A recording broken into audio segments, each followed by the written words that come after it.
Parce que oui, on te voit, Candice, tripoter Obélix. On a un retour en plateau. Tu nous parles du tout dernier album d'Astérix. Ça y est, on a le nom. Exactement, on a le titre de ce tout nouvel album qui sortira le 24 octobre prochain. Obélix, tu nous en réserves la primeur?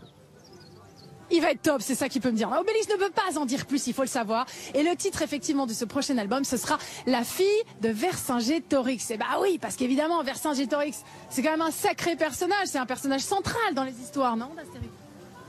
Voilà, Obélix me confirme, heureusement il est là. Bah oui, Vercingétorix, vous savez, il est toujours au début de tous les albums d'Astérix. Il jette ses armes aux pieds de Jules César et c'est à partir de là que toi et ton super pote Astérix, vous vous dites que vous voulez encore résister. Bah oui, et d'où le village des irréductibles gaulois. Alors, il ne sera pas complètement question d'Astérix, de Vercingétorix complètement dans cet album parce que ce serait un peu anachronique. Imaginez, il revient, il libère la Gaule, on est complètement dans l'anachronisme et Astérix ne peut pas être dans l'irrégularité historique, évidemment. Il y a toujours, c'est toujours basé sur de vrais faits historiques et évidemment sur de l'humour. Alors il sera question de sa fille, on le sait parce que dans le titre Vercingétorix, il y a un C qui est formé par un torque. Un torque, c'est quoi? C'est un bijou que portaient les Gaulois et qui a été, l'un d'eux a été retrouvé avec l'inscription Rigos Duxtir, ça veut dire la fille du roi. Donc les auteurs, Conrad et Ferry, se sont dit voilà, la fille du roi, c'est forcément la fille de Vercingétorix.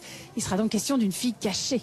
Bon, Candix, c'est vraiment la première fois qu'une femme est au centre de l'histoire. Oui, je sais, c'est nul, Aurélie. Oui, c'est comme ça. C'est facile.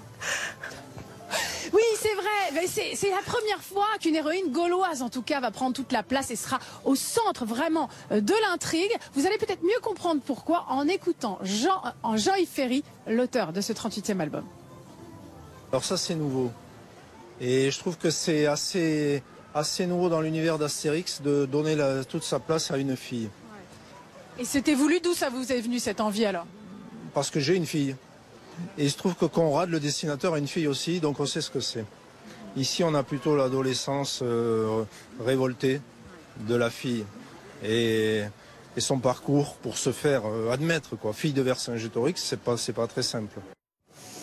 Voilà, alors cette héroïne, bon, on ne connaît pas encore son prénom, mais on sait que son nom, évidemment, a un prix, évidemment, pour les Romains qui vont sans doute lui courir après. Vous allez devoir l'aider, hein, Obélix, forcément. Bah oui, évidemment. En tout cas, on en saura plus, bien sûr, le 24 octobre prochain. Ce sera la date de la sortie de ce titre historique en tout point. Ça va être sympa les soirées au coin du feu avec Obélix. Il a beaucoup de choses à raconter. Merci, Candice.